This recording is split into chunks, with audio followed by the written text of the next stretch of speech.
Greetings and salutations, Focus Up family. Welcome to the July 27, 24 installment of the Writer Center Mutant Politics with Charles X. This show is all politics, global and domestic. We thank you for tuning in with us live on YouTube and various other platforms, or catching up with us on replay. And we ask that you click that live, that bell, subscribe, that like, that subscribe, that bell, and share to support and maintain your Focus Up fix. I am Mr. Nice Guy, nice in the word Saint spelled backwards, but the star of this show is Brother Charles X.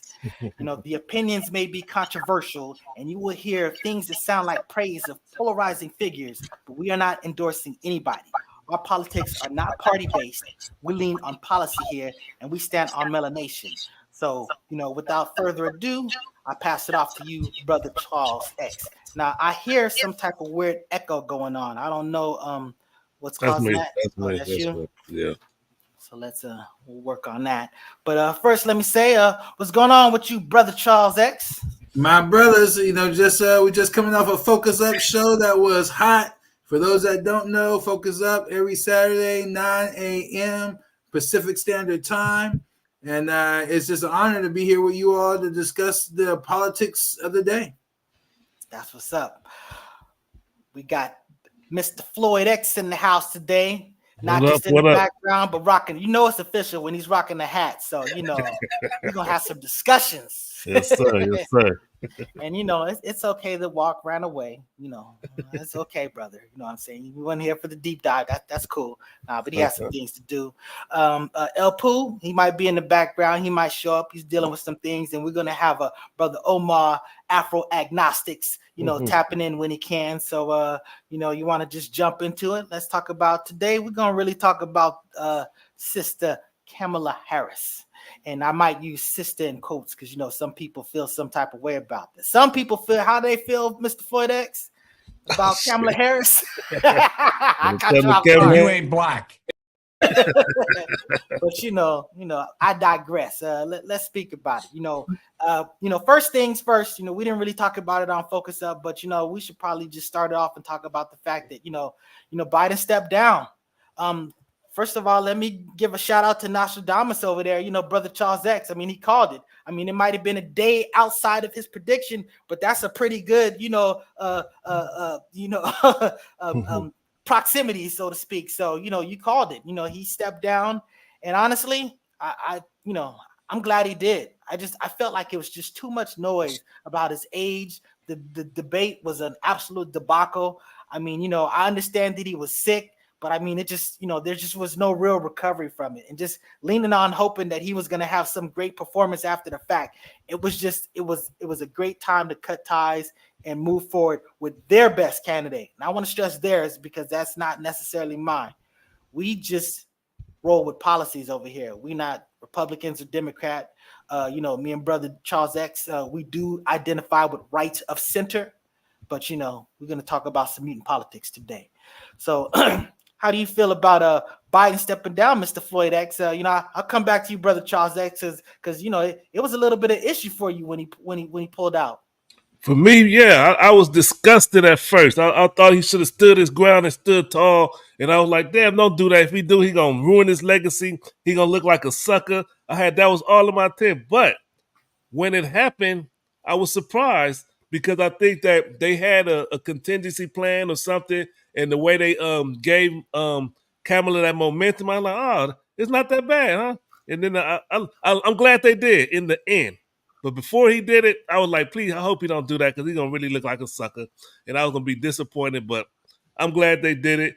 And I think she got a chance.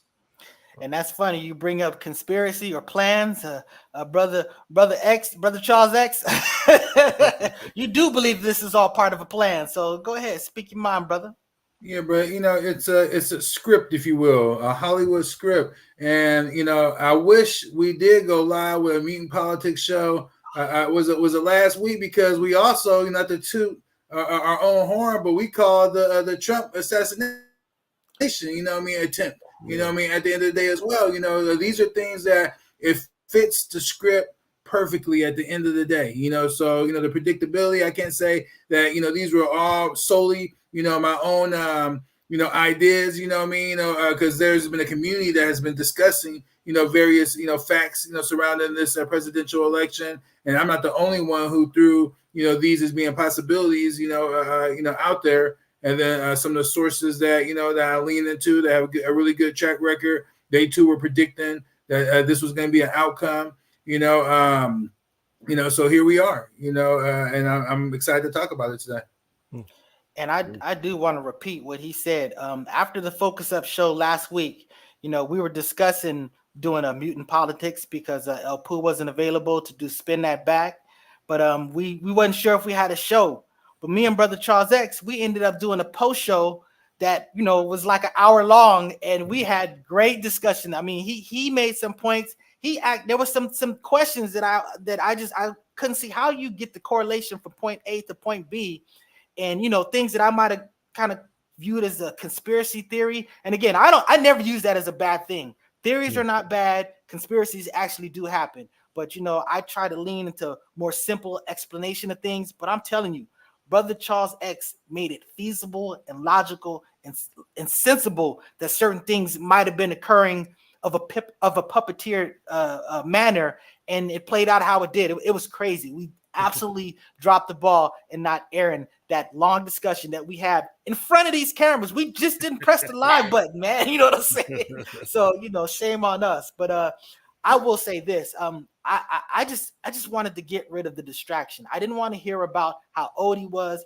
I did one of our space fillers. I did a Undaunted with Mr. Nice Guy, where I basically talked about, like, look, he is a bad candidate. I do believe that he is competent enough. He would have been competent enough to be an effective president. It's just that I just didn't think he had a shot of winning based how that debate went, and just the fact that we're not going to escape his age. It just, and once they put Kamala in, I mean, there's just an energy. There's electricity that's going on. She's woke up the base. She's woke up a lot of people that weren't even going to participate in this thing. And I mean, you can call it what you want. You can just say that this is just the beginning things and it'll wear off. I don't know. But I'm just saying that, the polls are showing that the playing field has been very much leveled, and we don't know how this is going to go. So we're going to talk about how potential debate can play out. We'll address that later. But let's go through the talking points. So now, Kamala Harris stepped down, and she received the endorsement of the Democratic Party. Well, first of all, she received the endorsement of Biden. And then there was a lot of people that came behind her, and those, they do those delegates sort of like a straw vote. Everybody, what do you think?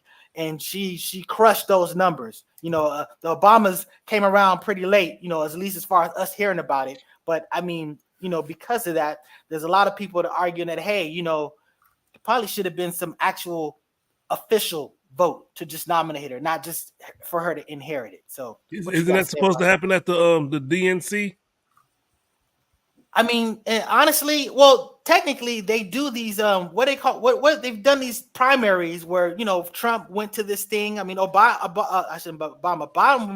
went to these things where they sign off on, you get some delegates at this thing, you get some delegates that thing. Haley got like 93 and Trump got like 1,000 and something or whatever, whatever he got. So there is a process that they do, but you're correct.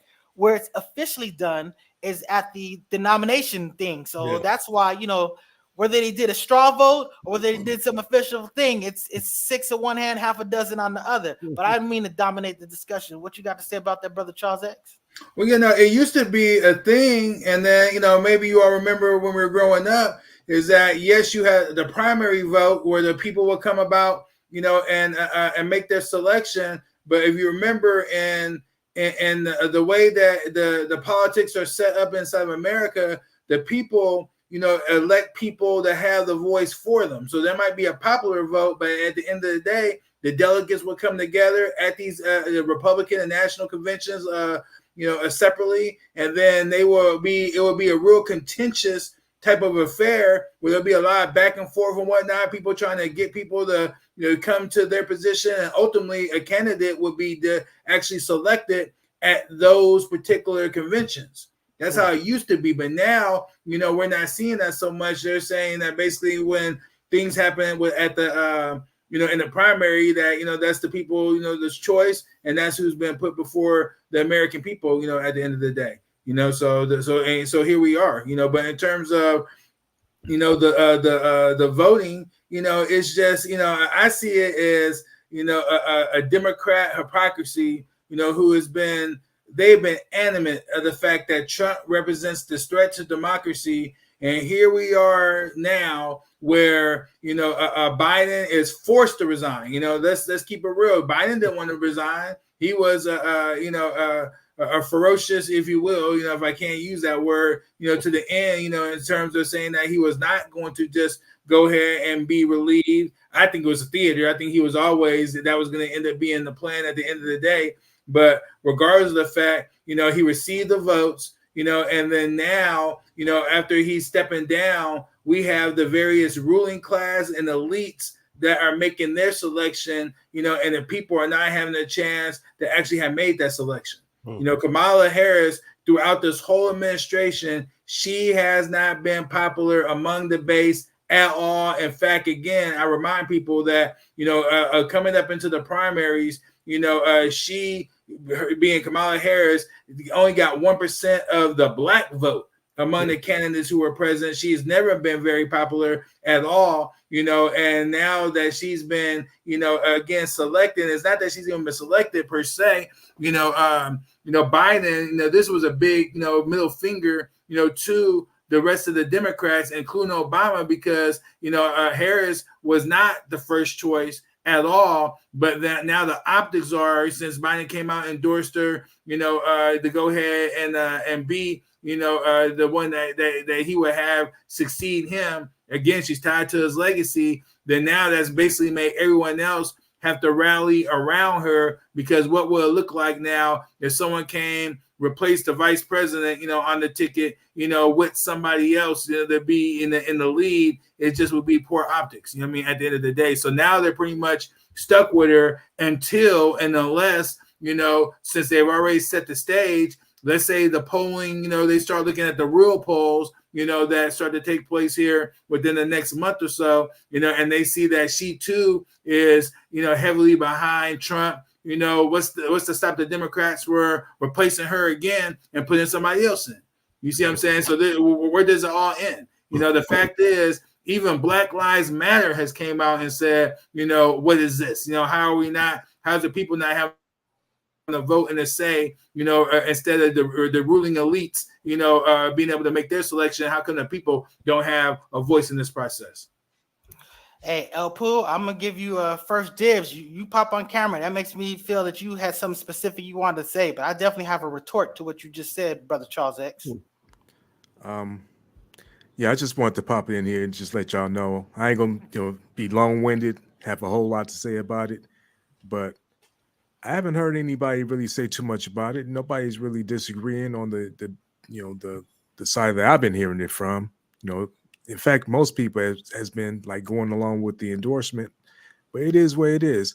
But I think this is another excuse to give Trump a reason for backing out, because I think he is afraid to actually go up and have a oratorical contest against Kamala, or Kamala, or whatever way you want to pronounce her name. Let's just call it Harris. Let's just call it Harris. Yeah, Mrs. Harris or Miss Harris, whatever. Madam President. But I hear what you're saying, and we'll see how it plays out. Look, the Democrats know that they have to get behind somebody, and they have to coalesce. So you can sit there and talking about, well, they should have a vote, they should draw this out, they should whatever. Look, they know that in order to put forth their best effort, they need to come together and do it with some expediency based on the circumstances. And guess what? America will have the ability to vote. In November, everybody's going to vote, and the democracy is going to put somebody in the president's chair. So democracy is going to happen. So the fact that they delegate, they decide who's going to be their representative. That's going to happen at the convention. That's going to be that hasn't taken place yet. So all is going to be basically within the boundaries of how this stuff kind of comes together. So we'll see. I mean, you feel like she's not going to be a great candidate, or she's going to lose this steam. I don't know. I don't know about that. Can I say one more thing too? Sure. Sorry, I didn't mean to cut you off. some people might call it hyperbole. I call it insanity. But Trump said he needs the Christians to come out and vote this one time, because all you have to do is vote this last time, and you won't have to vote no more. What does that mean? He always be saying some crazy shit. What does that mean? Now it's not going to be Biden's crazy shit that's offsetting it. It's just going to be basically be magnified and put under a telescope that, you know, did his stuff. But, you know, that I'm telling you, that was a terrible comment. Well, that was Trump that you all said that comment right there? Yeah, absolutely. Yeah. Absolutely. Again, we were talking about context earlier. I had not saw that a specific quote, you know, but in general, I mean, if I'm just going off, you know, what it would mean to me from a conservative Republican perspective, and that is, you know, a lot of people believe that once the Republicans and conservatives take back this White House this next time, that, you know, we're not going to see, you know, the Democrats back in power for quite a while. You know, that's what the general belief is, you know, so that's exactly. That's what I just told you, because he said if you vote for him this one time, you don't have to vote the next 4 years. You don't have to vote no more. Yeah, it's another thing to saying that, you know, you don't have to worry. We're going to win this thing. We're going to whatever. Yeah, you should be coming back in 4 years. In fact, he actually added more to it, because we're going to take care of it. Yeah, so to me, that doesn't sound. So what does that mean to you all? Something like that. Now, what like does it sound like? That's what it sounds like. It sounds like I'm taking. Look, it sounds like I'm taking away your reason to vote, because you won't have to have a reason to vote, because I would be the supreme leader. Period. Right. That's what it sounds like to me. The irony of this situation. The irony, exactly. Hyperbole or insanity. That's what I'm asking. Same difference. Irony. Okay, go for it. Right. Yeah, they said the whole irony of the situation is that right now, in actual real time, we're seeing literally the Democrats again anointing someone, you know, to be, you know, their presidential nominee, you know, without a vote at all, you know, and again, I'm looking at Black Lives Matter posts right now, you know, and they definitely, you know, and I'm not, you know, at all, you know, a pro Black Lives Matter, the national organization, you know, spokesman by any stance, but, you know, again, there are a lot of our people in particular, you know, who are not excited about this particular stance, as well as others. You know, I mean, they believe that there are better candidates to put forth, you know, to go against Trump in general than Kamala Harris. You know what I mean? And this, and what I'm looking forward to, honestly, is this is a test for the American people. In particular, I would say, you know, our people as well. And we're about to see, can the media truly transform someone who has been and is generally disliked into a savior and beloved figure of a nation? Because Kamala has not been that person that we've been, you know, feeling this a large connection outside of, you know, I would say, you know, that, you know, 95% of the sisters voted, you know, for this ticket, outside of Black women in general, who, I remind you, prior to Biden dropping out, had fell off to, like, you know, a low 80 clip in terms of those who were going to support him and the administration again this term. You know, they had completely fallen off, with, you know, in terms of the historical 95% representation, you know, that has been given, you know, in the past, you know, for Democrats, you know, so we'll see, you know, if this helps to solidify and boost that number and bring it back to as more, you know, the norms what it has been in the last several elections. So we'll see. I want to point out they did the same thing with Bush too. Remember that was clowning him like he was a dummy, he was this, and then after 9/11 he became some super intelligent, respectable man. And it's all about how the media plays it out. Not really. It's about the media. They played it out like that. But there's no doubt, because the media, at first, I remember that. I mean, the media, if they would have just continued to show the clip where before 9/11 happened, while he was sitting inside that classroom reading the book to children, you know, when you zoomed in on it, the man had the book upside down. His mind wasn't even there. You know what I'm saying? It's as if he knew something was about to happen. I don't know if that's true. It was heavily on his mind. You know what I mean? So they could just been showing that clip again and again and again. And then, you know, that in and of itself would have had more Americans, you know, really question the narrative. And there are many Americans that are still questioning the narrative behind 9/11 to this day. Yeah. Brother Charles X, was that really a joke that you were just saying about George Bush having the book upside No, down? I'm dead serious. You dead I'm serious? dead serious. I don't know about Because that. he was actually I'm not- reading the book. I thought, Yeah, brother, he's that's reading what the I book. thought. He was actually Upside reading the down, book. brother. Okay, Upside well, down. You know what I you mean? know That's what? what I'm saying. But one thing is No. this is non-definitive. It's actually definitive. Trump stood in front of the church after he let off these after he cleared these protesters out the park across from the White House, stood in front of the church with a Bible upside down. Yeah, Took a I remember picture. that too. I remember that. I remember that. Mr. Big Christian. Yeah, What's your favorite book in the Bible? All of them. Which one you like, the Old Testament or the New Testament? Where they're both equal. Can you quote us anything out the Bible? He never was it's too a personal. big, Christian, in the past, but he has the support of a lot of evangelicals, many who are really believing that him surviving the assassination attempt, was an act of God, and has made him like almost like a messianic figure now, because of the survival of that, so-called, assassination attempt. It is, you know what? It is an act of God because you know what? God still needs the devil around, right? I'm just saying. I hope not. I want to see this scroll of wickedness, end, if you will, and all these ridiculous, so-called leaders around the world that is harming the people who are tyrants and just have held for a long time. The people have been underneath a wicked rule across the world. So I like to see it come to an end. Real quick, Brother Charles, I want to debunk that. I just looked at the video where he received the information. He did not have a book in his hand. I just looked at the video. He was just sitting there with his hands crossed. I heard he couldn't read in the first place anyway. I found it for you all. He was in a classroom reading to the children when someone from the Secret Service, I believe, came, tapped his shoulder to let them know that some buildings, airplanes just crashed into the building out there in New York. And that's when the clip happened. I'll find it for you. And he said America is under attack, and he didn't know what to do. He panicked. And I don't doubt that you saw it, but I always say that just because you saw it, just because you read it, whatever, that doesn't mean it's true. We know that technologically now is even much easier to fabricate all type of stuff. I mean, I seen literal rap battles between Trump and Biden. You know what I'm saying? So we know that didn't really happen. But go ahead, Mr. Floyd.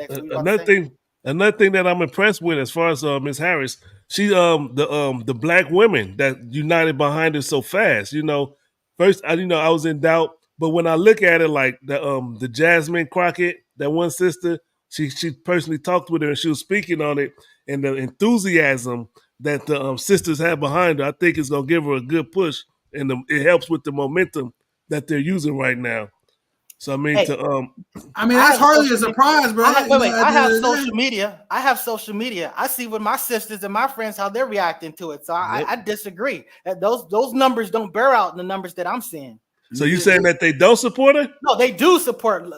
By and large, I'm just saying that he talks about. I mean, I do agree. There was a lot of negative. She had like a negative Q rating, almost kind of even going into this, and she really wasn't the most visible during the course of whatever.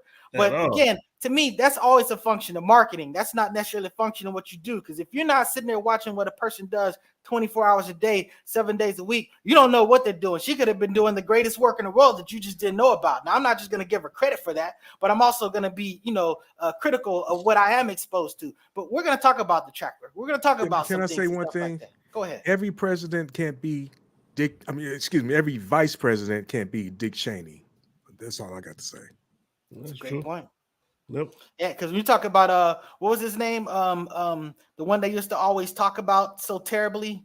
It was one of the Bush's vice president, the one that was supposed to be real dumb.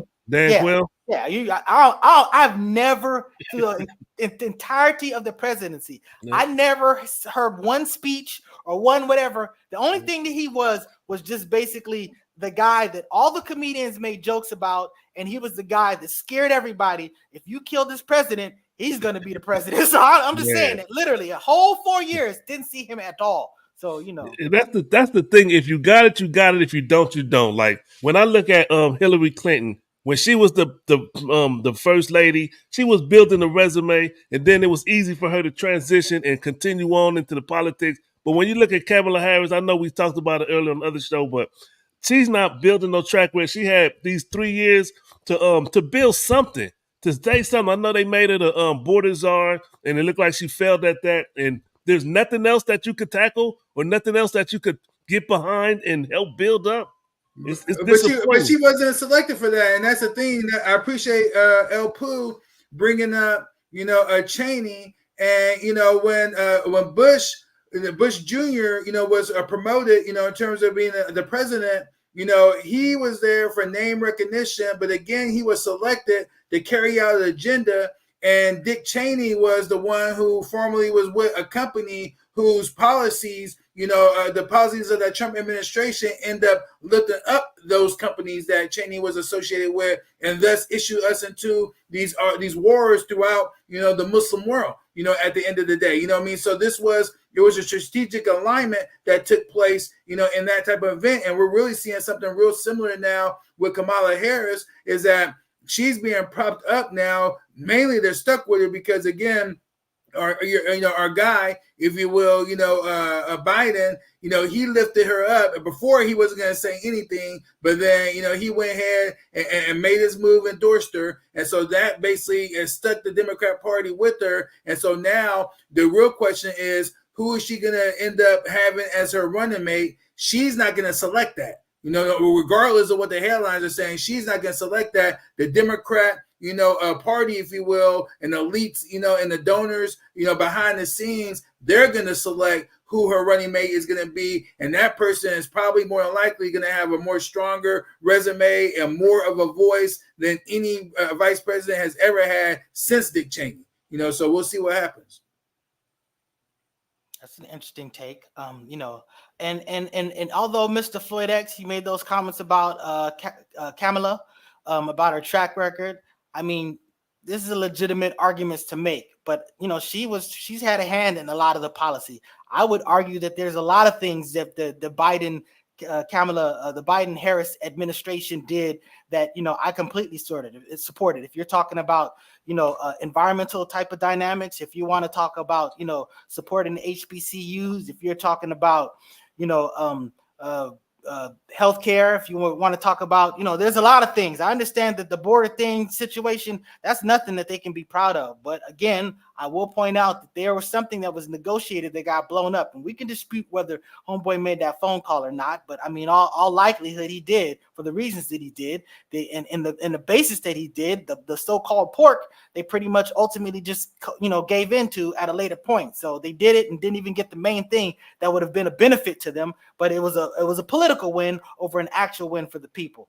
But we'll talk about her stuff a little bit. Let's talk about these things kind of on a basis by basis thing. So the first thing, the question is a big scuttlebutt about her is she black? I think we exhausted this really well on the Focus Up show. So if anything, we should just brush past this. I think we know that she is black, if you will. In terms of in the context that many of us use it today. She is that. You know what I mean? Even though she's so-called biracial, she's, more black than, someone who maybe has, to some who has a white parent and a black parent. She had, her parents both were highly melanated, at the end of the day, and, shared many policies and beliefs, that, the construct, adopted, so, she's black, simple as that. That's it. And since we all agree on that, we can move on from that. The question is she a DEI hire? And the reason why this is an issue is that a lot of Republicans are basically saying this. When they're talking about her qualifications, they're saying that, look, this is that diversity, equity, inclusion stuff that we hate. And to me, just to even make that argument is an offensive argument. Basically, DEI is a term that's only used for someone that's not a white man. That's not, I can see that, I can see that, in most cases, but, again, DEI stands for diversity, equity, inclusion. And, unfortunately, there are many Republicans and conservatives in particular who use the word, DEI, and it feels like oftentimes they trying to say nigga, what I'm saying? I will admit that, but now in terms of, to put this a little bit more in context, is yes, it's true that when Biden selected her to be the vice president, and it wasn't just Biden, obviously it was these donors and the Democrat, institution itself picked her. It was because they wanted to have a so-called black woman, on the ticket to solidify the black vote, because everyone knows that many of our people identify with identity politics, and that just based on the fact that there was a so-called black person on the ticket, then that was going to secure the majority of our vote. You know what I mean? So that's true. That's why she was picked. And again, I remind you that during the primary, that same primary, excuse me, that she had with that she was running against Biden and called him, many names, including the racist. At the end of the day, she only had 1% of the black vote, on among those people who are on that in those primaries. You see what I'm saying? So she wasn't even popular, even then at all, but she was popular enough, and they knew that she would go ahead and carry on, and do as told. And so she was selected to be put, as his running mate. And again, for the majority of Biden's presidency, she has been on the shelf. She hasn't done anything. In fact, she was highly unpopular. People were calling for her to be replaced as a vice president not long ago. Only like about 2 years ago. She was completely unheard of. Some people were complaining, mainly our sisters, was complaining that we were not even hearing anything from the vice president office at all. And then, of course, we know the epic fail, which is not solely her, responsibility, in terms of being the border czar, So, was it a DEI hire, just, not with that racist tint on it? It sure does feel that way, to be honest with you. Look, it's a component. When you're evaluating anything, you kind of evaluate, you take the whole field. But the fact of the matter is, she was qualified. She was, an actual attorney. She passed the bar. She became a prosecutor, a district attorney. She became a head of that. She was elected. As a senator, and then she was elected on a ticket as a vice president. So when you're talking about her qualifications, again, she was way more qualified, at least to be a nominee, than someone who's Trump, who basically was just a businessman taken out of the field. That's not a knock on Trump. I'm just talking about, if you want to talk about qualified, you're talking about politics. I'm just saying that the reason why you can say, on the one hand, yes, her being a female and her being a black, that was one of the components that made her a more favorable vice president choice. But again, it was also because of all the other stuff. So I get, use what you can, use your advantages. But go ahead. What you about to say, Mr. Elpoo? I want somebody here to explain to me: does Trump have any policies that he's running on, or does he just have, just immunity for police officers? Oh man, I wish I could reach the horn. I wouldn't say that's the main policy. I wouldn't even say that's the main policy. The main policy that Trump is running on more than anything is, dealing with the economy, being able to get the economy back on track, which as a businessman, that was one of the lures that people were attracted to him in the first place, because when you're leading America, the number one issue for Americans has always been the economy. Is that an actual policy, or just a promise that you had already made? Well, no, it's policy. It's policy, because the thing is that starting with, how you get America back on track, you have to have a series of policies that you're going to move on to make that, get accomplished. So with him, it was the trade policy. In particular, how we interacted with China, different sectors of our economy, with bringing manufacturing back to America, versus outsourcing it to cheap labor throughout the rest of the world. These are all policies, that, Trump definitely, was endorsing and promoting then, as he is now. And then, of course, when we come to more social issues, in terms of, the LGBTQ, before you go into all that, because yes, I probably agree with that part where you're going right there.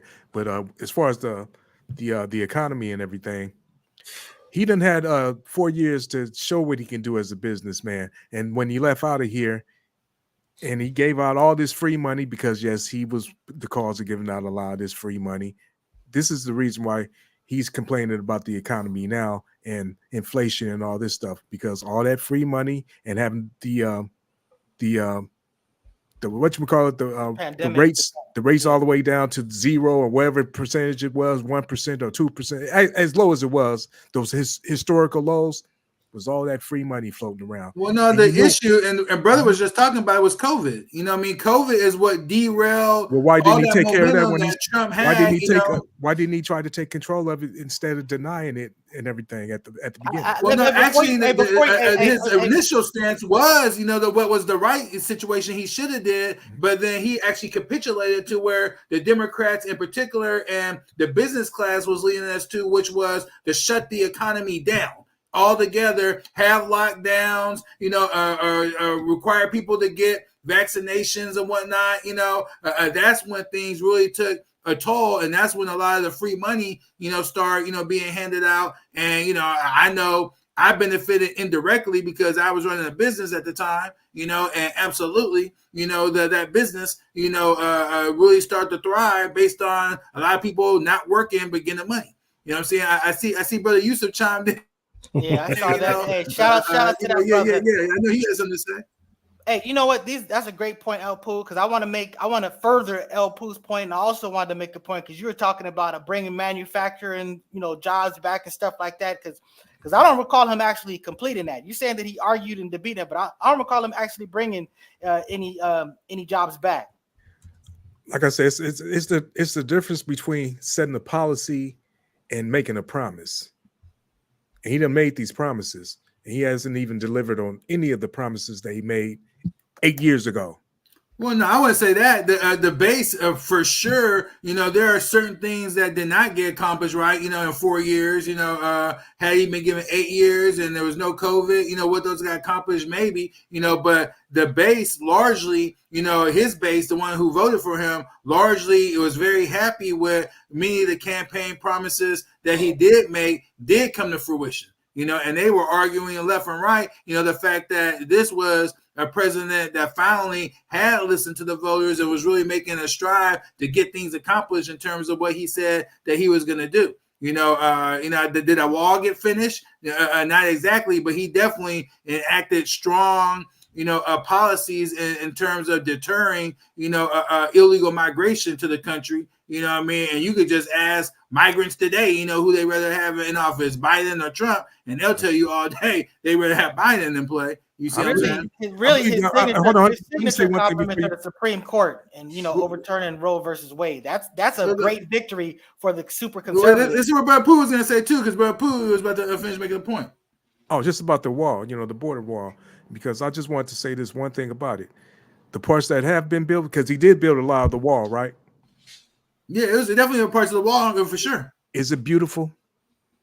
No, it's not beautiful. But keep in mind too that this wall, what a lot of people don't understand was this wall was never going to be a total, structure. And this is where I'm not with Trump on at all. But what it looks like if he was elected president, in this election, that a big part of this wall is going to be a virtual wall where we're going to have a lot of computers, a lot of cameras and whatnot, that is going to start using technology, to identify our movements, who we are, it's going to turn into a surveillance state. You know what I mean? And I'm not really with any of those policies, but a lot of the big package that Trump has is a big proponent of the surveillance state. Hey, brother, I'm glad that you said that because this really distinguishes, a lot of people were talking about how the Democrats, they didn't want to build a wall.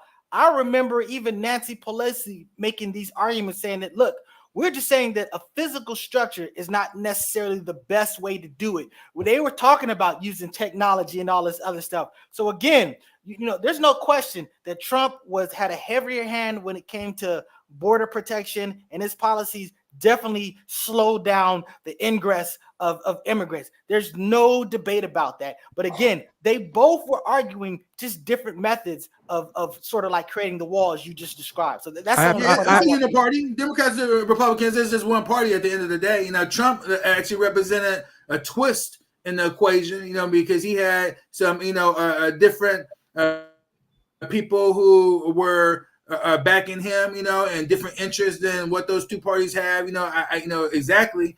Our brother Yusuf, if he's watching, I believe he takes more of an approach that that Trump is more of a almost like a messianic type of figure, that God is on his side type of deal. I'm not 100%, totally sure that's exactly what it is. But for the most part, these two parties that we have, they're on the same page for the majority of policies and tactics, on American people. We get a lot of theater as being just the American people, if you will. I have a theory about what you said about, when the Democrats was already offering the idea of using the technology, and the Republicans came with that same idea or introduced that idea later. It's kind of like this. I could tell some of my family members something, and then years later, somebody else telling them the exact same thing, and they take it as gospel when they hear it from somebody else. Yeah. Yeah. No, me and Brick Walls used to say that all the time. We could be debating and arguing with somebody for 10 minutes with another black person. Some white person come over here and the same thing that we've been saying, and immediately all of a sudden they're like, oh, that is a good idea. Sadly, that is the case with people. But let's move on from her qualifications. Let's talk about her track record, because I agree. She had a bad perception about her, and I think that a lot of it was probably not as grounded as it should have been. And on that note, Mr. Floyd X, this would probably be a good time just to play this video. Now, look, check this out. This is this dude's video. This is this dude's take. I'm not saying all this is the gospel truth. I think this is an intelligent position, and there's, he's citing his information. So let's just hear what he says, and then you can combat it with whatever you believe. All right. Before let's play the I just want to show the comment real quick. They've been getting money for the border for decades. There's nothing but money to grab for politicians. All right. Here go the video. Oh yeah, Mr. Zesty.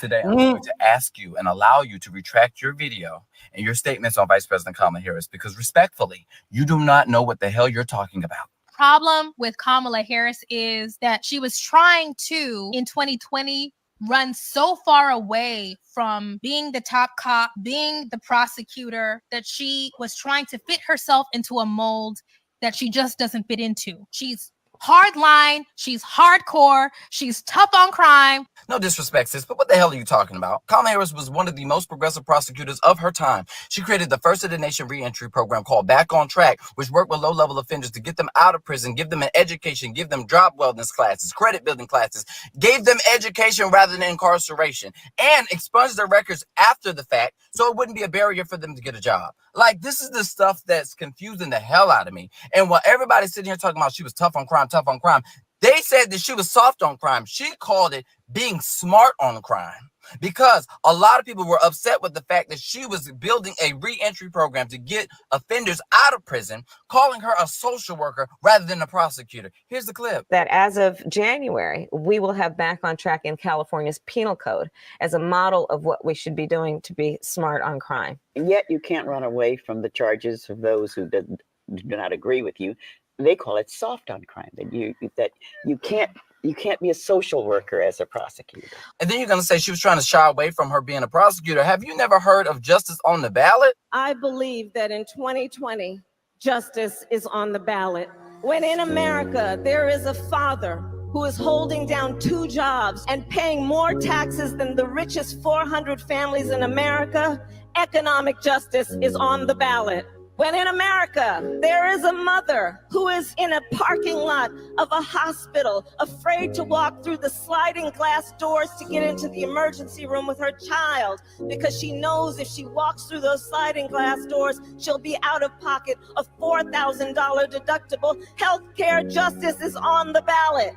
And since we're talking about justice on the ballot, a lot of these issues and initiatives have actually been addressed by the Biden-Harris administration. When it comes to economic justice, we got student loan debt forgiveness. We got the child. Hey, you want to play the whole thing, nice guy? I don't want to play the whole thing, just a little bit further, because he's gonna. I want to hear about actual policies. It's gonna be short from this point on, but it's also I want to hear the thing about the good thing about the children, because there was an issue about her arresting families for the child not showing up. So I think it'll be short. But if you play, tax credit. I'll put my hand up. All right. Then when we're talking about healthcare justice, let's not forget the fact that now, thanks to the Biden-Harris administration, they cannot report to the credit bureau your medical debt. Then you said that she was over here trying to appeal to the people during the George Floyd riots. However, she helped co-author and co-sponsor the George Floyd Justice and Policing Act in June before she was even on the damn ticket with Joe. But I got to add more to this because there's more to Kamala Harris than just re-entry and low-level offenders. We have to talk about the fact that Kamala Harris tackled sex trafficking, particularly when it comes to young black women and young trans women. Y'all do not understand that Kamala Harris created one of the first in the nation child protective bureaus that focused on protecting the children and not charging them for child prostitution. When they were being sex trafficked, they were victims. She gave them access to safe houses. And if you don't believe me, ask black activist Latifah Simon, who was there. That's really right there, because and he may not go on to. I just want to bring up that they were talking about how one of the criticisms that Walk was bringing up on Focus Up is they were talking about how she was charging parents for putting parents in jail for their kids not being in school. And the reality was that the program was basically something that was a bluff, because she actually didn't do that. There were other people that took her policy and implemented in other places and did stuff like that. But the main thing is she was basically trying to put a burden on parents of not just, getting your kids in school, in some type of school. You did homeschooling, so that wouldn't have been an issue for you. But I'm just saying that the other parents just basically just holding out their kids for whatever. So the fact of the matter is she's actually been doing a lot of stuff. And I'm saying that a lot of the criticism is based on basically videos by other people that are making all these accusations. But I want to at least put that thing out there where he's actually putting particular policies that she was actually involved with, not only, under the Biden Harris administration, but stuff she was doing even beforehand. So the fact of the matter is she actually has been putting in some work. Brother Charles X, I know you have some information that that you feel that you might want to counter some of this stuff for. Well, I mean, just like I said, just in general, I just always felt it was very hypocritical her stance towards marijuana here in the state of California. She was one of those who definitely was still locking people up for minor violations dealing with marijuana, and later on obviously that policy was changed. And then when she admitted to where, she, consumed, the product as well, bumping some Tupac, for votes and whatnot, I just find that hypocritical. But, the policies that I have a problem with I didn't hear any of them in that clip, by that gentleman, you know what I mean? And I've seen him before, argue a lot of,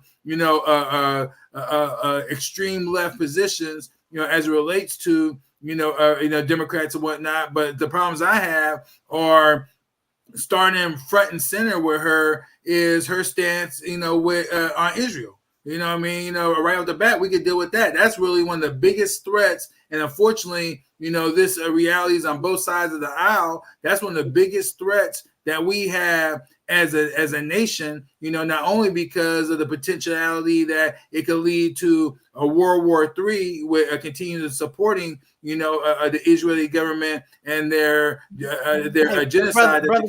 Brother Charles X, I don't mean to cut you off, brother, but I'm just saying that I think that you would agree that Trump would probably be even more of a friend to Israel. So because we're dealing because we're dealing with this option or that option, I don't think it is really a sensible thing to dig in on her less Netanyahu friendly position.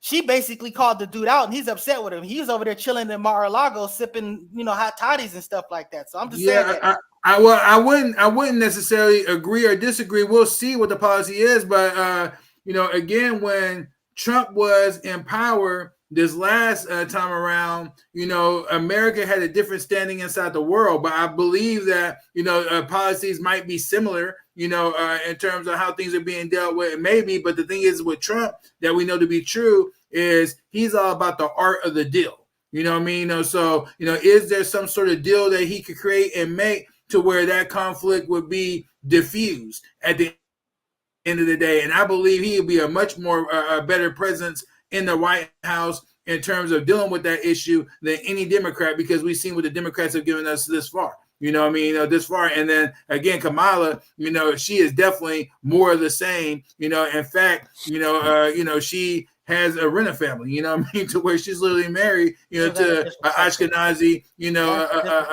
a Jewish, you know, a man, you know, and you have proof in that, Brother Charles. She had, well, I mean, look, I mean, the thing is that, you know, maybe I'm being a little facetious, but the bottom line is that Kamala has no children. And I don't believe that if you don't have any children, you need to be any foot near the White House. You know what I mean? Period. If you don't have any children yourself, you know what I mean? There's no way in hell you should even be in the White House. You know what I mean? So you don't believe in step parents. Hold on, bro.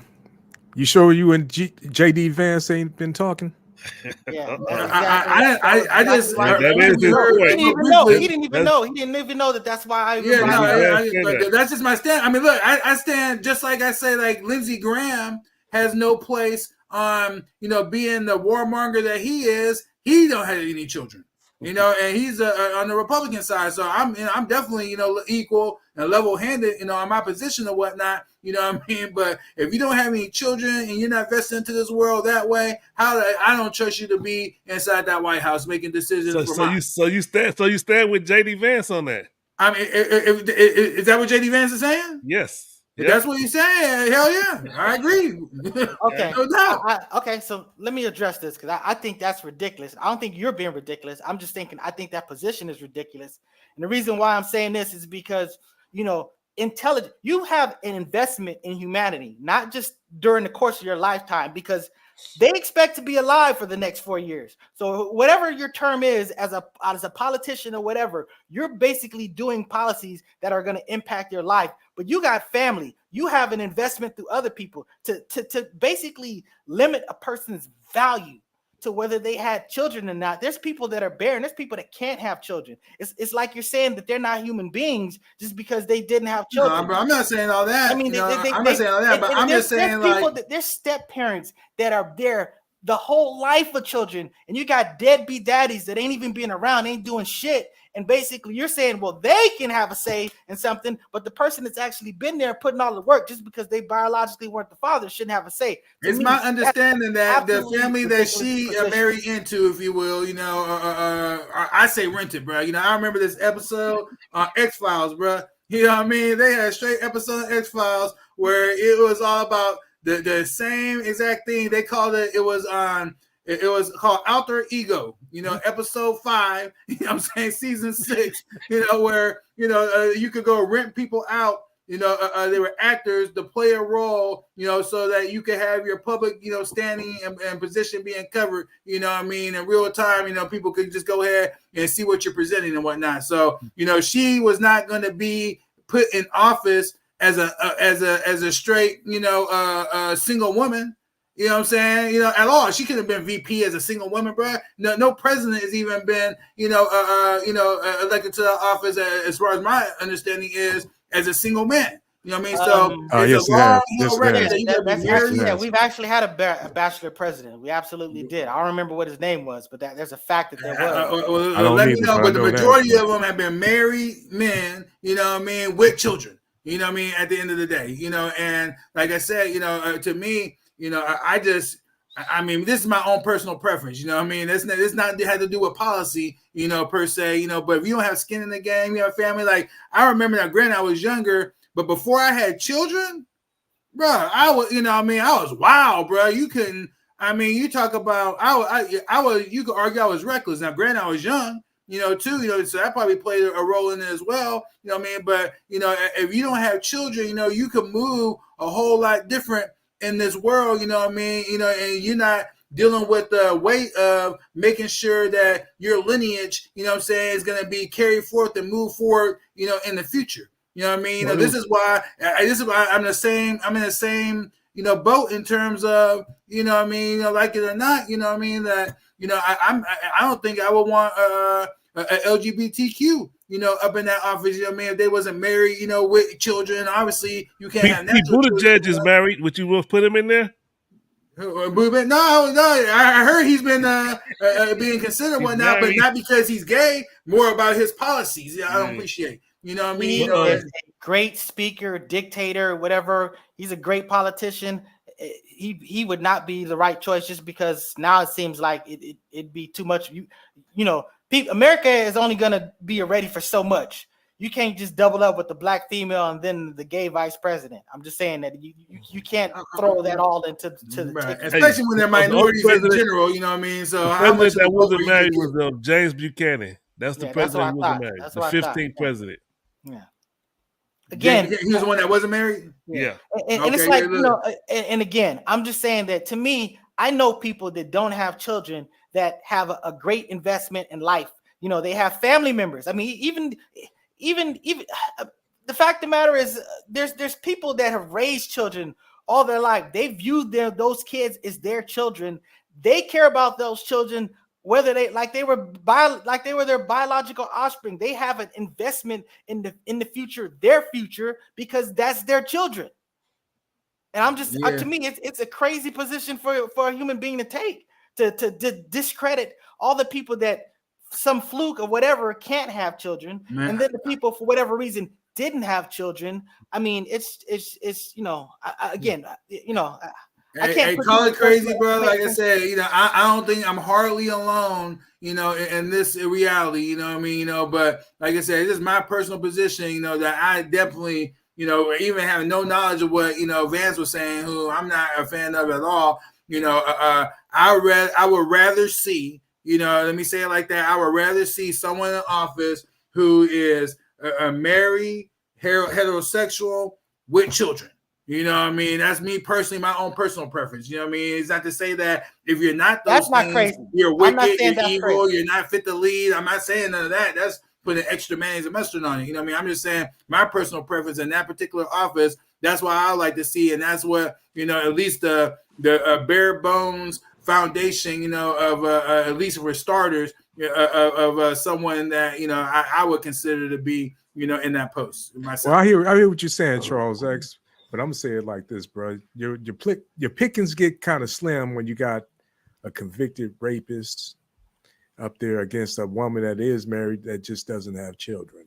I mean, I don't know. I mean, we all know that so-called convicted rapist, a sexual assault, bogus, sexual assault altogether. You know what I mean? No, we don't. I don't think it's bogus, bro. I do. The lady was crazy as hell. We did this show a long time ago. The lady was crazy as hell. You know, this whole situation was brought up. You know, 30 years later. Let me address Floyd X. So he was I wouldn't say convicted because it was a civil crime. So you can't be convicted in a civil thing. But he was determined to have sexually assaulted her, and the judge said, by the terms analogy, he says it was rape. The judge says that what she was concluded to, what a jury of his peers concluded, was that he not only sexually assaulted her, but he raped her. So again, but he's not a rape convict. That he hasn't been convicted of that. So you know, okay. So right. But they held him, accountable in terms of financially for some comments that he made. You know, and you know, not for the comments that he made. Not for the comments that he made. For the actions that he actually did. For the actions that he did. Yeah, there was literally a trial, and he put up the worst terrible defense, and that's not no defense is not a defense. So I'm just saying that he doesn't get the right to say that, you know, whatever. And you can say, I understand you believe, and that's fine and stuff like that. But there was a lot of scuttlebutt about this dude doing all. He was actually accused of rape, you know, before he was president, you know, by underage girls and stuff like that. So I'm just saying there's a lot of smoke out of there. I'm not saying it's true. I'm just saying that I think it's kind of ridiculous to say that, oh, we know that stuff isn't true. I don't know. Again, I'm a man's advocate, and we've been seeing powerful men for a long time having various accusations for various financial incentives. And in his case, the fact that, you know, he was not wanting to be in office. And if anything, you know, the so-called assassination attempt, you know what I mean, prove that the people who don't want him in power will go to any length to make sure that that's not possible, including using lawfare. He was accused of these things before he was even a candidate, so that it had nothing to do with his presidency or aspirations for being a president. He was a powerful man with money. You know what I mean? Again, you said that there's a lot of black men or a lot of men that have been accused of false stuff. That's true, but there's a lot of human beings, a lot of men that actually did these guilty things. So it's not a free pass to the man that just because you're accused of something doesn't mean you didn't do it. That, you know, I mean, if we were to quantify it, I think there's a lot bigger percentage of people who wasn't guilty of what they're being accused of that have been guilty. You know what I mean? You know, I would say that. You said there's more people that are innocent than I would say guilty. that. Yeah, we look at the totality of accusations that's been made against powerful men. I believe there's a whole lot more of those men that did not commit, you know, those acts than those who did. When I look at your skin color, when I look at my skin color, and I look at some of these other skin colors, brother, we are the descendant of rape. Damn. I mean, come on, bro. No. Also, you can say this, bro. 2 black people can make a very light-skinned baby. Come on now. If they have recessive, but again, that we know that the reason why a lot of this stuff, it ain't no if. It's not no if. We can make anything. Yeah, we got all the colors. No. Yeah, we can make anything. Wait, brother. you can make them if you have the recessive genes for that. We If you don't, we have all the genes. We getting off track. We getting off track. Okay. Yeah. We talking about parents. You got the black woman has everything, brother. She's the mother. Well, that's not how chromosomes work. In order to, you had an X, the Y, and all this other stuff. I'm just saying that you have to have those recessive things in your actual right. These recessives can mix with those recessives, and you'll make with some variative. But the reality is, you know, a lot of us, like Malcolm X, brother Malcolm X, you know, their mothers were the victim. Look, black people endured. I know what you're saying. I mean, I understand your point, but I'm just saying. But you know, it can happen. though. I'm just saying, you know. But yeah, nice shirt, brother. What's up? So, you know, again, and you know, and I'm gonna tell you right this, not to be putting out too much of my business, but almost virtually every female that I've had a serious relationship with has been raped. I'm just saying it goes on a lot more. I mean, it goes on a lot more than people put it out there. Right, and in our community, you know, we know that there's been a lot of sexual violence, mainly from, you know, those we know, you know, versus, you know, a stranger, you know what I mean, you know, or some type of encounter or whatnot. You know, a lot of these young women in particular, and men, you know, for that matter, was, you know, abused as young people. You know what I mean? When I say young people, I'm talking about children. You know what I'm saying? You know, so it's a plague that it goes untalked about in our community. But again, let's get back to talking about this Kamala. Okay, so we talked about her track record and all this other stuff. Here goes a big question right here. Did she? All right, here we go. Slick Willie. Okay, so what you got to say about that, Brother Charles X? I mean, I don't know. I mean, I think for the most part that, you know, we're all adults here. You know, I think we all need to be mature enough to realize that at the end of the day, Kamala was 29, Willie was 60. You know, yes, he was married, but we all know that there was a gap. You know, he never got that divorce, and he was separated for how long? He was separated for how long before they started their relationship? I don't even know. But it was long enough to say estranged. It was like 10 years. Yeah. At least 10 years. I want to say that people were saying. 10 years. Yeah, but like I said, regardless, what we're talking about is, you know, we know that, you know, at 60 years old and a successful politician, and you know, and Kamala at 29, we know Willie has something to offer her, and she sure as hell has something to offer him. So we know what it was. You know what I'm saying? You know, she, you know, got with the old man, you know, to get some, you know, a lift in her political career. You know what I mean? I don't know why this is even, you know, something that's even controversial. We know what it is. Again, there's a 31-year-old age gap, you know, here in this situation. You know, 29, and there have been Kamala, 60 Willie. You know what I mean? We know what it was. Relationships. Hey, how old is what's the age gap between Harrison Ford and his wife? I mean, I don't know, but it's different when you're dealing with movie stars. If you're a movie star, you know what I mean, you could pull, you know, a woman, much younger than you, you know, as you get older. That's not even a thing. You know what I mean? So, but again, the woman who got with Harrison Ford, you know, had he not been rich as hell, you know what I mean? You know, those happen a whole lot less, you know, to if a person doesn't have that type of standing that Harrison Ford was already a star and had her own TV show and everything before she hooked up with the dude. And that was kind of the thing that I want to point out. So I'm just saying that, look, you know, Kamala wasn't that. Kamala wasn't a household name or a star. No one knew who the hell she was. I'm setting a framework of reference. I'm just saying that there are relationships, natural relationships that occur between grown adults that for whatever reason, hook up with this person that's a whole lot older than them. I'm just saying that stuff happens organically. But we can talk about one-offs and whatnot all day, but we're talking about Kamala. Yeah, but it's Kamala not at 29-year-old with no, a legitimate job at all. You know what I mean? Did she get with Slick Willie because you need a sugar daddy in her life? That's what we're talking about. You know what I'm saying? And we know what it is. We're all adults here. We know what it is, bruh. You know what I mean? She got with Slick Willie so she could go ahead and get a lift with her political career, bro. And that's exactly what happened. She was appointed, to multiple posts. She in a 5-year period, she made over $400,000. You know what I mean? After being named to the California Medical Assistant Commission. You know what I mean? And she had other posts. She was with the Unemployment Insurance Appeals Board. Where she made $97,000, you know what I mean? And all this was due to Slick Willie's, political connections. You know what I'm saying? So, it was, they call it quid pro quo. But they were in a relationship. In the business world, right? That's Latin for this, for that. Exactly. You know what I mean? And we know what that was. Well, you know what I'm saying? And you know what? But you know what was so good about it? What was so good about it? They both agreed. So it's consenting. Oh, it was consensual all day. Okay, so we're not arguing that. We're not saying that it was rape. You know what I mean? We're not saying nothing like that. But they were in a relationship, though. She wasn't just basically. No, my whole point is this: why? I mean, what's the point of it? I mean, I think they try to say, is she not? She not qualified. She slept her way to the top. Okay, but you said it was some other. That's just one point. Who else did she do it with?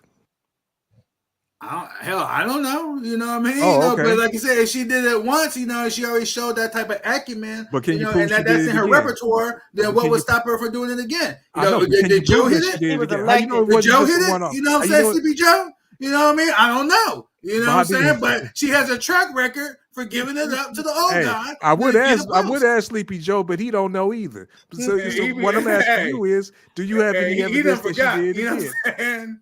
Again, they were two grown-ups in a relationship, in a consensual relationship with two adults. I mean, you can put a salacious twist on it and a spin on it, but to me, it's discrediting Black people to not accept or even just take it on face value that it was organic, natural. Brother, you are not that gullible. I know you just playing. It's not gullible. It's again, I don't, because you know what? I'm not a gossiper. I don't put the worst interpretation on human beings do. I give people credit and I take things on face value because I don't tend to judge people unless it's very obvious based on like objective stuff, not subjective stuff. I don't just, again, I'm not going to just sit here and gossip because, again, when I was young, I was dating someone. I was in high school. I was dating someone that was 7 years older than me.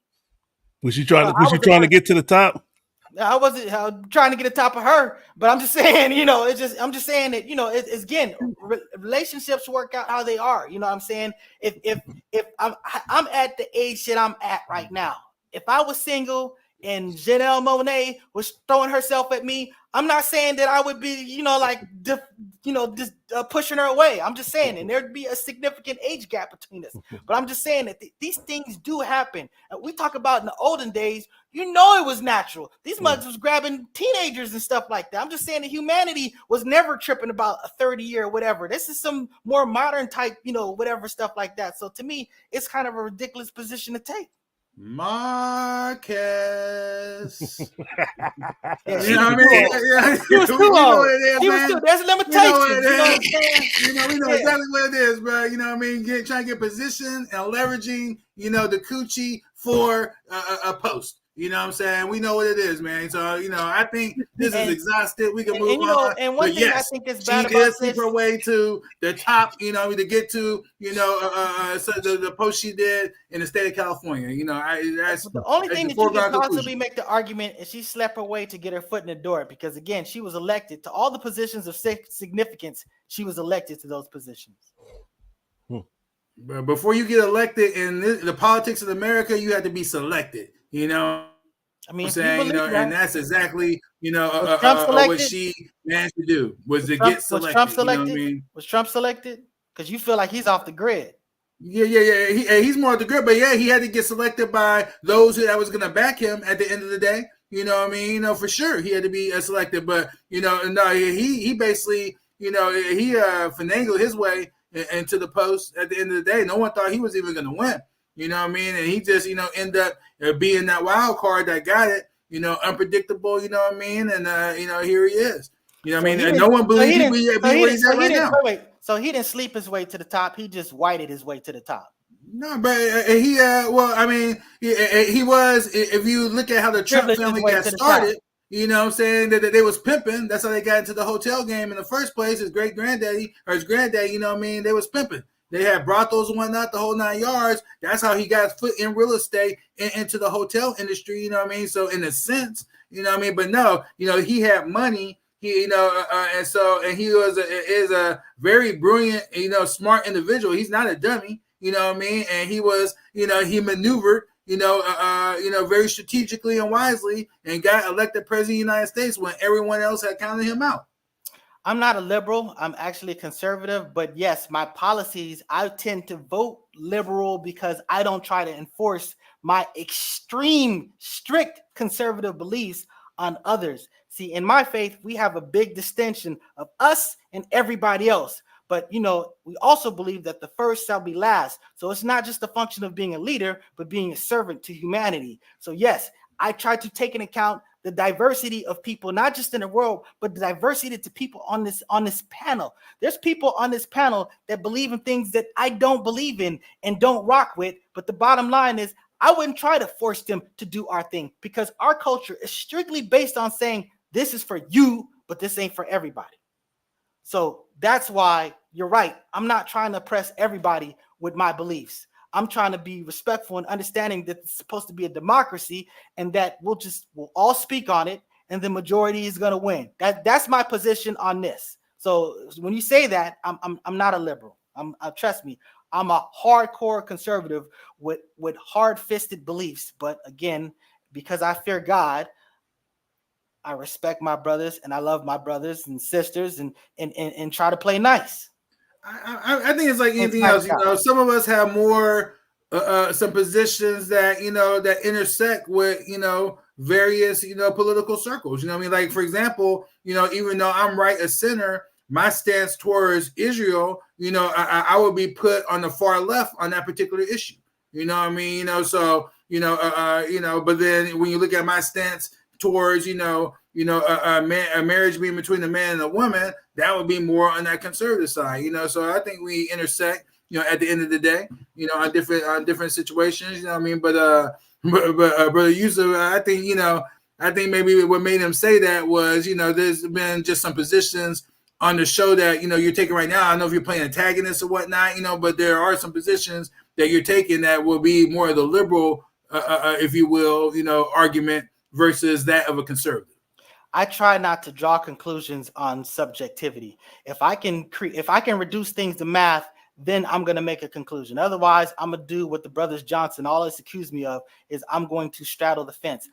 In my religion, it is an egregious crime to judge something. So I have no incentive to risk that sin on myself just because I decide, hey, I want to gamble or play devil's advocate or whatever. If I truly am ignorant about something, I'm going to acknowledge my ignorance, and that's going to regulate my policy as far as whatever. I don't know why a human being, an individual, does what they do. Even if there's 99 human beings that do something for whatever reason, if I'm looking at that human being, I'm not going to try to get in their head.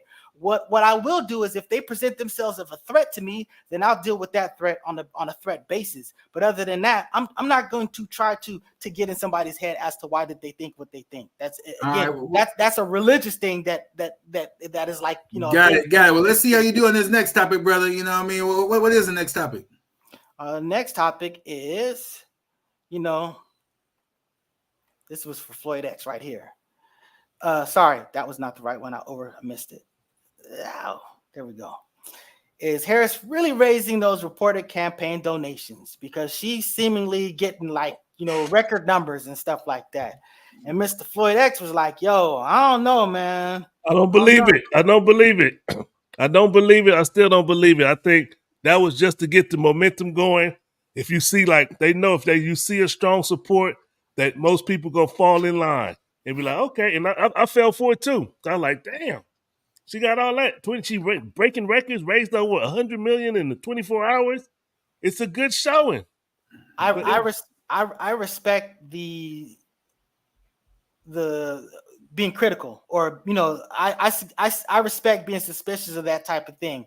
But the face value of it could also be that she's re-energized the base, and now that she's getting a whole lot of money. So I don't know. That's why I'm going to tell you. I don't know. Yeah, I know, and I'm gonna deal with facts, not conjecture. The answer, but user's question is absolutely. I saw that BLM is mad at the fact that she was selected, and not elected, in this particular post, by the these elites, if you will, the ruling class. They went ahead and selected her and went ahead and roll with her. But the fact of the matter is that real quick. Let me just go ahead, brother.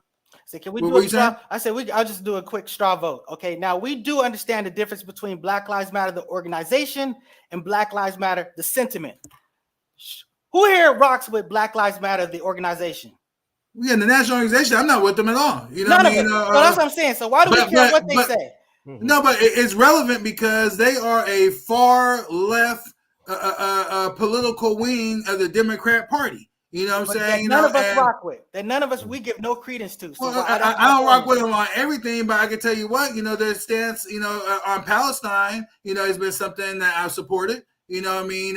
For sure. I don't have a problem admitting that at all. And I also support their stance on this particular issue, which is, that, there should be some way that people have a voice on who is selected. For example, even if they went to, the primary and looked at who number 2 in line behind Joe was and put that person forward, at least that's something that people had a chance to at least chime in on. I don't know what the political solution is, except to have another vote, at the end of the day, determine who should be the representative of the Democrats. But the bottom line is that there should have been a vote. But going back to his campaign donations, we all know that the major Democrat political donors had decided to withhold all of their money, until Biden was replaced. This was the undemocratic process of trying to go ahead and remove literally the elected leader of the Democratic Party, who was going to be put forth against Trump. These donors, literally moved him out the way, which includes the state of Israel and AIPAC and financial contributions that were being withheld from him, telling him that he has to move out the way.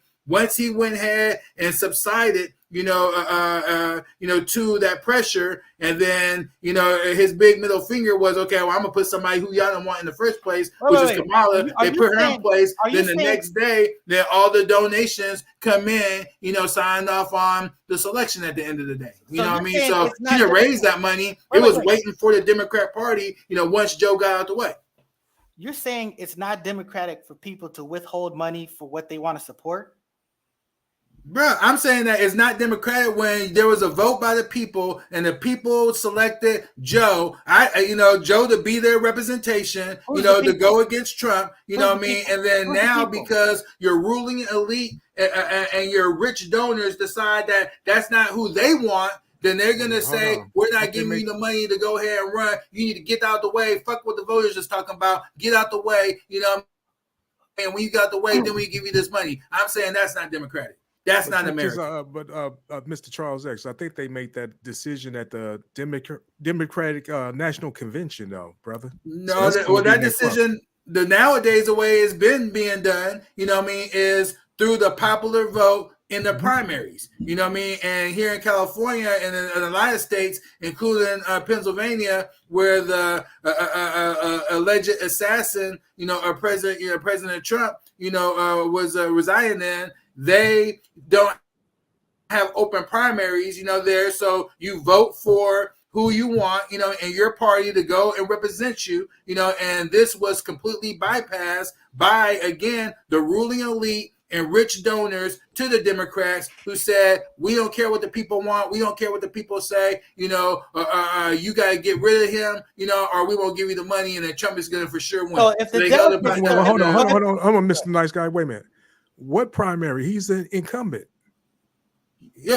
So what I'm saying is that you're right. They didn't have a primary, but at the end of the day, that was the guy, the person that they decided to vote. They still have a primary. There still was a primary. He was the only candidate for the most part that ran. There were some others that were running, but there still was a primary, and they voted for him. But if he steps down, his vice president steps up either way. That's not true. In the case of if the president dies, then the succession goes to the vice president to finish off that office term, and then of course there's a new election, once that term is over. But that's not what happened here. Where President Biden, is alive and kicking, arguably, but he definitely is alive and kicking. He said his intentions was he wanted to continue to run, but there were some rich, millionaire and billionaires that said, I don't care what the people is talking about and what they want. We want you gone, and we're going to make sure you go, and that you can't survive. Then we're going to hold back our money, including some of that money which came from the state of Israel through AIPAC. Again, the real influencers of our election, the Israeli government, they made sure that this man was going to step down, be moved to the side, and then someone else was going to be put in his place. Brother Charles, that's not American. That's not democratic. That's what Black Lives are saying is the problem, and that's what some Republicans are saying is the problem. First of all, brother Charles X, okay, the people that vote for the nominee, you agree it would be the delegates, right?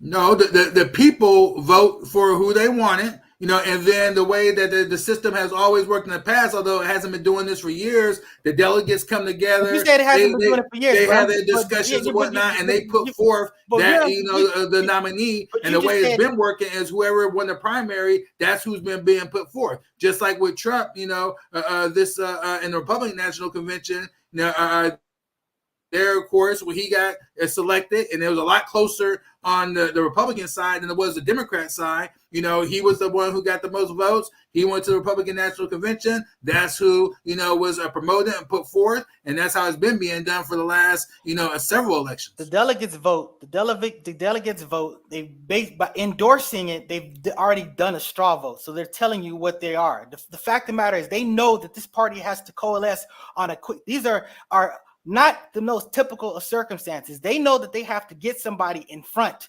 Democracy is going to play out in November. Whoever they put up there, you're going to vote for. That's the bottom line is all this would have done would have been chaos to help out the Republicans. There's the whole thing about the campaign finances. All what would have been done? Actually put forth your elected official, to go against the challenger. The person that the Democratic Party is a real thing. There's people that run the Democratic Party. The members of the Democratic Party that have power have basically all bent the knee and saying that she should be the nominee. Not that she should be the president, that she should be the nominee. Democracy is going to play out in the election.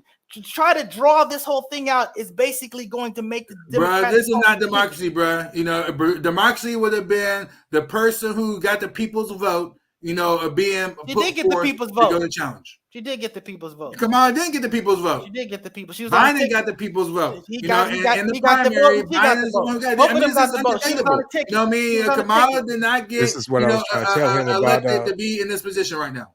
This is what I was saying about the incumbent. She was already on the ticket. He didn't drop her. She's not Mike Pence. Look, it is what it is, bro. Yeah, to me, it's basically the other people worrying about other people's business instead of your business. You know what I'm saying?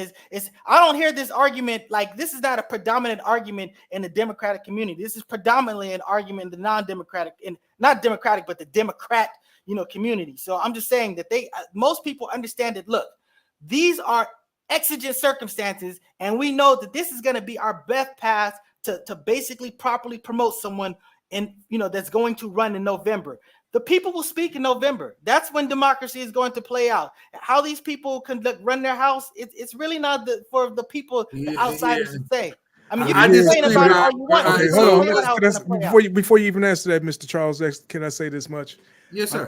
I think you listening to these people that's actually looking for excuses to say that it's unfair when it does come out and they don't win. If it happens like that. No, but like I said, to me, my honest belief is that, Hillary Clinton as a white woman that had more credentials, than Kamala Harris, and more accomplishments than Kamala Harris in terms of for the Democrat Party, she couldn't even beat Trump. So I don't believe that the Trump administration, or those who support Trump believes that Kamala is going to win the election outside of there being if the fix was it. That's the only way they believe that would happen. So we're not worried about that. But my concern is that this right here was setting precedents for something that is very undemocratic, in terms of how things would go. So who's to say right now? So when they start doing some polls here in the next month, and then Kamala, is not showing very favorably against Trump, and then she can be replaced and someone else can be moved in, they could try again. You know what I mean? Well, where does it stop? Where does it end? Let's see if it does it, though. If it does, let me ask you this, though. First of all, let me just say this one thing. When Hillary lost, did she complain? Did she bitch? Yeah, hell yeah, she complained. What did she do? She said that this election was unfair. It was stolen from her. That it was illegitimate. Did she file lawsuits? You know what I mean? Did she tell people to go and storm the Capitol? Did she do anything like that? Obama told her to concede, and she conceded. It's true. And the reason why she did, because you talk about democracy, you want to talk about what is and what isn't democracy. She won the popular vote. What she didn't win is the electoral vote, which is, to me, absolute bullshit based on the voice of the people. You're telling me that basically this person in this state has actually more voting power than me just because they're in a state with less people. To me, the electoral college, that's not how the electoral college is set up. The electoral college is set up to make sure there is more equity so that larger states doesn't have an unfair say, in terms of, the electoral process. You know what I mean? So it balances the levels of playing field. What if the larger state has larger people? They do. For example, California, has more people than the whole country of Canada. Their vote you know what I'm saying? And most of the population stays in the cities, which is where the liberal base is. You're diminishing their vote power. One person should have one vote. But basically, because of the electoral college system, now I have 0.7 whatever of a vote, and this other person has 1.1. If that were the case, bro, we as so-called black people would be in a whole lot of damn hot water. You know what I'm saying? If that were truly the case, you know what I mean? Because there was a time, where there were a lot more people who would agree, and wanted to see us in a position, that was unjust. You know what I mean? And were it not for this, we were relying on so-called democracy, you know what I mean? At the end of the day, we would still be in a very bad place, so it took being in a republic that allowed us to be, where we're at today. If you are arguing that something in the past, a process in the past was needed to get this point, I'm not going to even dispute you on you. I'll give you that. Whether that's true or not, let's concede that that's the truth. But right now, one person should get one vote, period. My voice should be equal to every other human being, adult, whatever. And when you diminish it, again, to me, that's not democracy. Well, the fact of the matter is, the way the electoral process is here in America is that we elect people to represent us, and then they go and they cast their votes based on that, on their constituents. And sometimes, it has been true that they betrayed their constituents and went with what they wanted to do. That is true. Other times it has not. But that's the way the system is set up inside of America. And for a long time that kept this country being at the top of its game. And has people coming from all around the world that wants to be here to participate in that system, and then the economy that we had here based on that system. You know what I mean? That's the facts of it. You know what I mean? And you can always improve this system. This system isn't perfect. It's definitely not perfect. It's definitely not perfect in the past, and it's failing us now. So my bottom line is, none of that is an excuse to not find a superior way of doing something. But that having said, we are much in the overtime, brother. So let's conclude this. Great discussion. What topics did we have left on the stage? The only thing that we were talking about, the only thing that we had left was you talked about everything. We did it out of order because you were talking about the biological children. The only thing was about the debate, the Trump debate. And I mean, I'm sure that you feel that he wasn't scared, and me and Paul think, he's muy esquerdo, and we can just leave it at that. If he's not scared though, he'll basically do what he agreed to do with ABC. But we'll see how that plays out. But that having said, brother, another great show, right? OC, ROC, Right of Center, Mutant Politics with brother Charles X and with the Mr. Infamous El Poo and myself, Mr. Nice Guy. Hey, before we end, let's do a shout out, for the Spin That Back show as well. You know what I mean? Because we're blessed to have Brother Pooh, be on our show. You know what I mean? But he's the infamous, host of one of the top rated shows here, on the Focus Up Network. So Brother Pooh, man, give us a shout out, man. Tell us about Spin That Back. Oh yes, sir. It's the Spin That Back show. We talk about hip hop from '79 to 1999. We just go back and we talk about albums and artists and just the whole hip hop culture and everything. So just join in with us. It's usually on Saturdays, 10:30 on the Focus Up Network right here. That's what's up. So, all right, brothers, as always, I have immense, absolute respect for y'all. We don't have to agree, but, we always agree to have respect, love, and appreciation, and that we do. So you brothers, you have a great rest of y'all Saturday and your weekend and whatnot. And, we'll figure out the next thing and come back strong. So pretty much, we do Spin That Back in this slot. When for whatever reason El Poo can't do it, we end up doing the Mutant Politics. At some point we'll break out Mutant Politics, so it won't be dependent on that slot, but we'll get it done. So, thank you for everybody that's been paying attention. Thank you for Brother Yusuf. I understand you think I'm a liberal. That's cool, brother. I love the thing. But and thank you for everybody watching us live and on replay. We understand that our biggest numbers are going to be on replay. So again, that having been said, peace out. Focus Up Network in the house. Peace, brothers.